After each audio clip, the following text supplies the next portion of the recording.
right now you are just seeing this Zbot, which is a default avatar. So let us work on our avatar who's eventually going to play the game. So if I click on here, as I shown you earlier, you can move and rotate, like where the avatar should face, where the position should be, right? If you want to switch the character, you can click on change. It will show you all the characters that you have in the Zimension library, right? Some characters are premium, and if you have your own characters, which I will also show you later, like how you can add your own characters in the game, but I'll select something from the library. Let me select this cowboy, right? And these are the camera setting. First let me show you like how the character is appearing.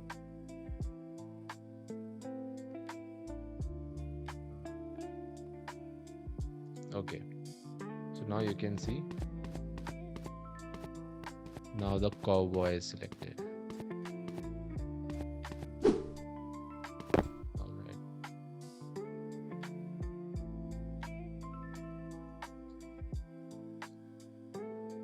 So there are multiple ways to go to avatar settings. First you can click over here, or you can click here on the top.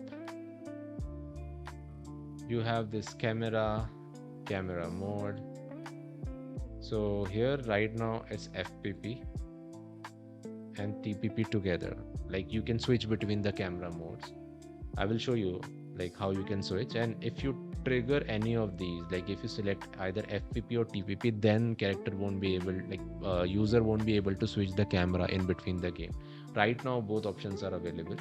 This is basically the camera distance, like how long you want the camera to be. This is the height of the camera. Again you can adjust, and this is the field of view. Like greater the value, then you can see like more of the screen. Like it's like taking a landscape, or basically having more and more area of the view. So let me play and show you.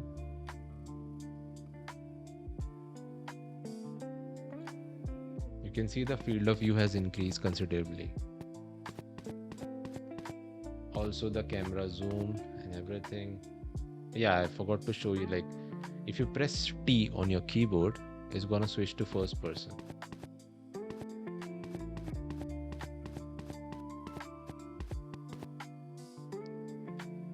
Again, if I press T, it's gonna go back to the first person mode, third person mode.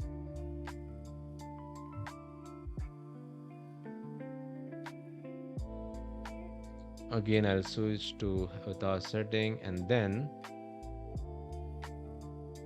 you can also have fixed camera. Let's say you want to make a game like where there is a 2D, not 2D, like there's a fixed camera and which follows the character, like some of the old games or mobile game used to have. So for that use case, let me show you something. I will click on fixed camera, and if I show fixed camera, it's gonna ask me like where the camera should be, like either it's from Z axis, Y axis, or I can use the current view as well. So let's say I want to have this sort of view, top view, right? I will increase the distance of the camera, right, and use current view. It's gonna lock the angle, and if I click on play,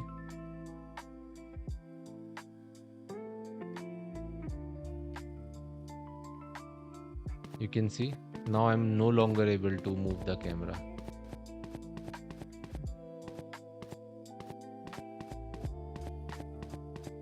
And rest of the functionality is working fine. You can see even the waypoint is working. This way you can make fixed games, like fixed camera games.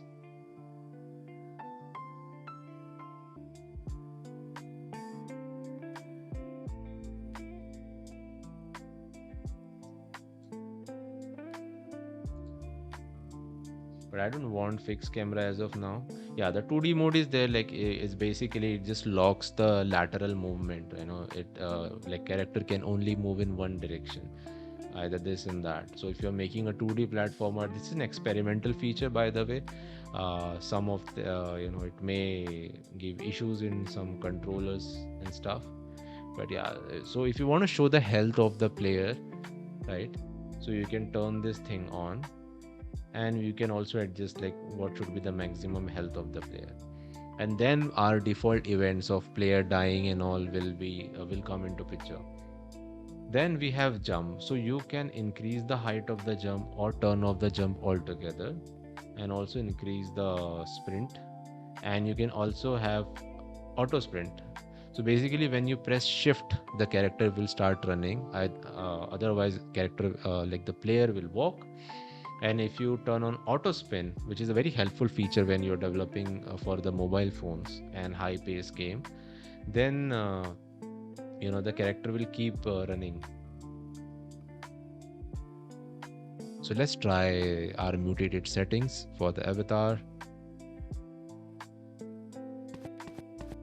So now you can see the character is running super fast, and even the jump has increased.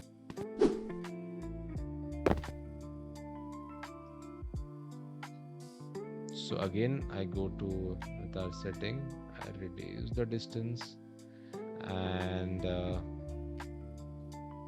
let's keep the jump high but sprint speed to normal. And I don't want the character to be running all the time.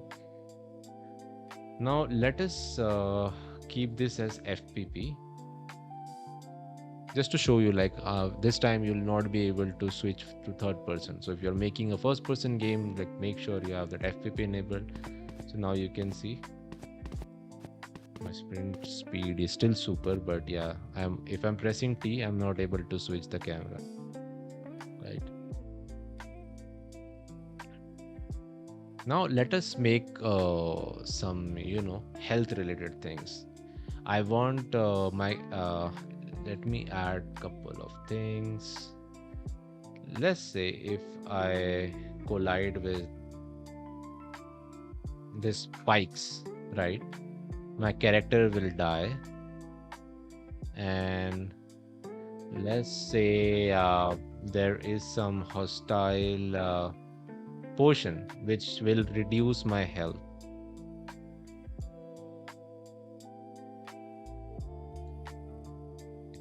Okay, so if I go near these, my health should reduce, and if I touch this, I should die immediately.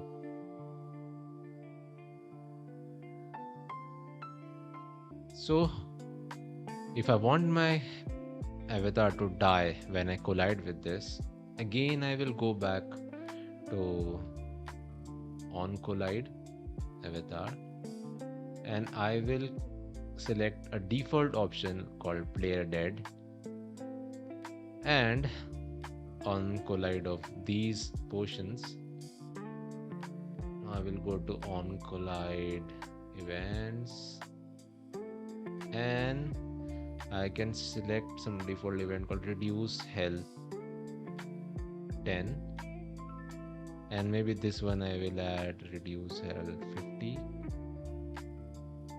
Right, let's see this in action.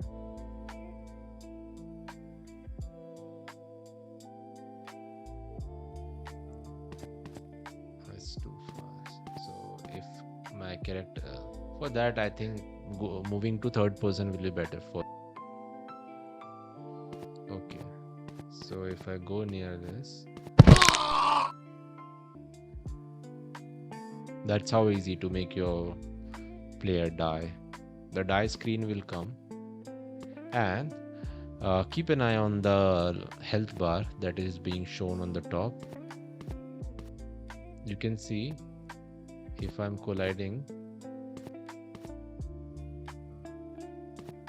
my health is getting reduced. So 50-50, it's gone. What's wrong with this one? Or maybe I am too close.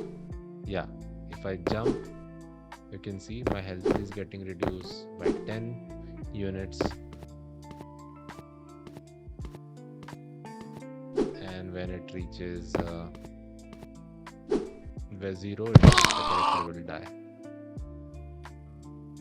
So that's how it's easy to add some hostile environment to your character, so that uh, the player avoids those obstacles, and you can create your very interesting game.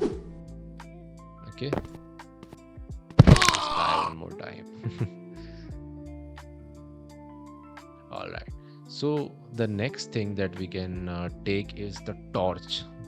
So again, this is a pretty advanced thing, but let us turn off the jump off. Like, a lot of horror games have this sort of thing, and also turn off the lighting of the game. So for that, the best option is to choose color. So color basically removes any sort of HDRI and adds a plain color in the background. I can make it completely dark. I will reduce this light, and even the sunlight. So right now you can see everything is. I'll just remove this spike, you know. And now what I will do is I will add a torch. So I'm gonna click on avatar. I'll go at the bottom and I'll add a torch. And these are like the setting. You can adjust the intensity, the color. I'll make sure it's like yellowish, and the distance to which the light can go, and the conical angle of the light. Casting shadow is also expensive, but yeah, it will look good. Let's see it in action.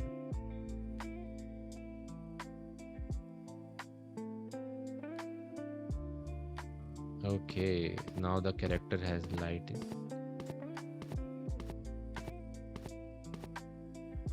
Oh, there's a zombie. This will look good when I switch to first person.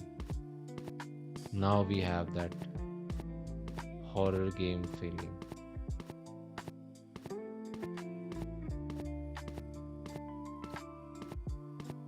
Whoa.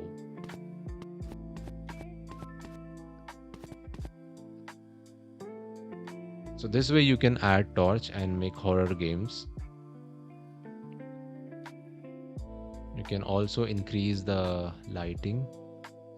Like, I will increase the intensity and distance, increase the decay. I'll make the light a bit more narrower.